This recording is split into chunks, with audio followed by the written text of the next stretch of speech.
자, 중동의 화약구가 터졌습니다. 모두가 큰일 났다, 지정학적 위기만 얘기할 때 이걸 오히려 일생일대의 기회로 보는 사람들이 있습니다. 누굴까요?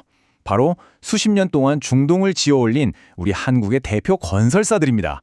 오늘 이 거대한 위기가 이들에게 정말 위기인지 아니면 기회인지 한번 제대로 파헤쳐 보겠습니다. 일단 이 지도부터 한번 보실까요? 지금 이란의 보복 공격, 또 미국이랑 이스라엘의 타격이 중동 전역으로 퍼져나가는 게 보이시죠? 말 그대로 불타는 지역이 된 겁니다. 이런 상황에서 사업을 한다. 이건 정말 엄청난 리스크를 안고 가는 거죠. 그래서 오늘 우리가 던져야 할 핵심 질문이 바로 이겁니다. 이 지역의 도시, 또 산업시설을 말 그대로 자기들 손으로 지어올린 우리 기업들에게 지금 이 상황이 과연 재앙일까요?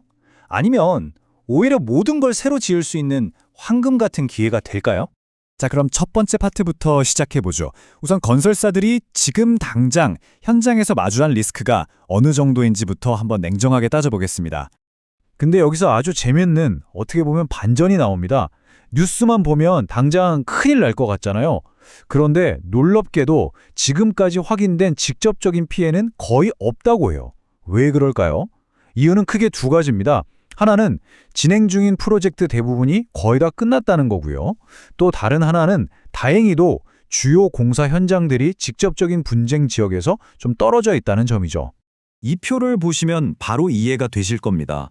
자, 삼성 E&A 보세요. 현장이 딱 한 곳인데 공정률이 벌써 90%가 넘었어요. 거의 끝난 거죠. 대우건설도 두 군데가 91% 완료됐고요. DLENC는 아예 진행 중인 프로젝트가 없네요. 그러니까 설령 공사가 중단되거나 늦어져도 직접적인 손실을 볼 게 별로 없다는 결론이 나오는 겁니다. 자, 그래서 리스크 노출도를 순서대로 보면 이렇습니다.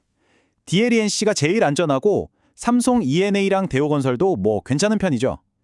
반면에 현대건설은 좀 상황이 다릅니다. 현장이 6곳이나 되고 어떤 곳은 이제 막 시작해서 공정률이 1%밖에 안 되거든요. 그러니까 상대적으로는 가장 리스크가 크다고 볼 수 있는 거죠. 근데 이것도 전체 그림으로 보면 사실 큰 걱정할 수준은 아니라는 겁니다. 자, 여기까지가 리스크 이야기였고요. 이제부터가 진짜입니다. 이야기의 판을 완전히 뒤집어서 미래의 기회 쪽으로 초점을 옮겨 보겠습니다. 그게 뭐냐고요? 바로 파괴된 시설들을 다시 짓는 수십억 달러짜리 재건 사업입니다. 여러분, 이 숫자 27을 꼭 기억해 두세요. 이게 뭐냐면요, 이번 분쟁으로 파괴된 걸로 추정되는 중동 지역의 핵심 에너지, 인프라 시설 숫자입니다. 정유공장, 가스전, 항만. 그러니까 중동 경제의 심장 같은 곳들이죠. 이 27개가 전부 다 잠재적인 신규 계약이 될 수 있다는 겁니다. 어마어마하죠? 그리고 이 두 지도를 나란히 놓고 보면 이 기회가 그냥 뜬구름 잡는 얘기가 아니란 걸 알 수 있습니다. 왼쪽 지도는 이번에 피해를 가장 많이 입은 나라들이에요. 사우디, UAE, 이라크, 쿠웨이트. 익숙하죠? 자, 그럼 오른쪽 지도를 볼까요? 이건 지난 25년 동안 우리 건설사들한테 일감을 제일 많이 준 나라들입니다. 어때요? 순서로 거의 똑같죠? 이게 무슨 뜻이겠어요? 가장 많이 부서진 곳이 바로 우리의 가장 큰 고객이라는 겁니다. 기가 막힌 우연이죠. 자, 그럼 이 거대한 재건 사업이라는 상을 차지하기 위해서 이제 본격적인 경쟁이 시작되겠죠.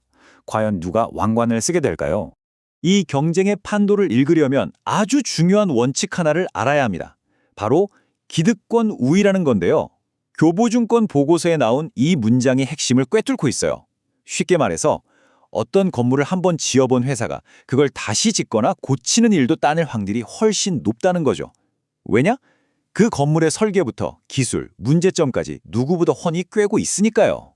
그래서 이 경쟁은 크게 두 플레이어의 대결로 좁혀집니다.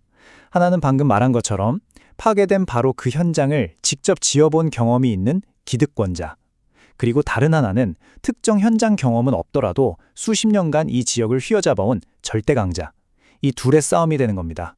자, 그럼 기득권자가 누구인지 볼까요? 이 측면에선 단연코 삼성 E&A가 압도적입니다. 이 차트 좀 보세요. 파괴된 핵심 시설 27개 중에서 무려 7개를 과거에 삼성 E&A가 직접 지었습니다. 다른 회사들이랑 비교가 안 되죠? 그러니까 특정 현장을 복구하는 사업에서는 이미 가장 유리한 자리를 차지하고 있는 셈입니다. 하지만 판을 바꿔서 절대 강자가 누구냐고 물으면 얘기가 완전히 달라집니다. 지난 25년간 중동에서 따낸 공사 금액을 다 합쳐보면요.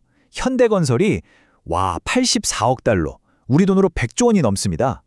다른 회사들을 그냥 압도해버리죠. 이 말은즉슨 이 지역에서 쌓아온 경험, 인맥, 영향력 이런 걸로는 현대건설을 따라올 자가 없다는 뜻입니다. 자, 그럼 이 엄청난 기회가 과연 언제쯤 또 어떻게 현실이 될까요? 마지막으로 앞으로 어떻게 일이 진행될지 그 로드맵을 그려보면서 오늘 이야기를 마무리하겠습니다. 이 타임라인을 잘 보셔야 합니다. 당연한 얘기지만 재건 계약은 당장 쏟아져 나오는 게 아닙니다. 분쟁이 완전히 끝나고 지역이 좀 안정을 찾은 뒤에야 본격적으로 시작되겠죠. 보고서에서는 그 시점을 대략 1년에서 2년 뒤로 보고 있어요. 그러니까 이건 단거리 경주가 아니라 길게 보고 가야 하는 마라톤이라는 겁니다. 자, 그럼 오늘 이야기의 핵심 다시 한번 정리해 드릴게요. 첫째, 당장의 리스크 생각보다 훨씬 작다. 둘째, 진짜 중요한 건 앞으로 열릴 어마어마한 재건 시장이다. 셋째, 이 시장을 두고 삼성의 기득권과 현대의 관록이 제대로 한판 붙을 것이다. 그리고 마지막으로 가장 크게 부서진 곳이 역설적으로 가장 큰 기회의 땅이라는 것. 이게 오늘 결론입니다.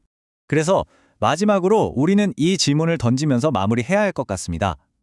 수십억, 아니 수백억 달러가 들어갈 이 거대한 재건 사업, 폐허 위에서 중동의 미래를 새로 그릴 이 권리는 과연 최종적으로 누가 차지하게 될까요?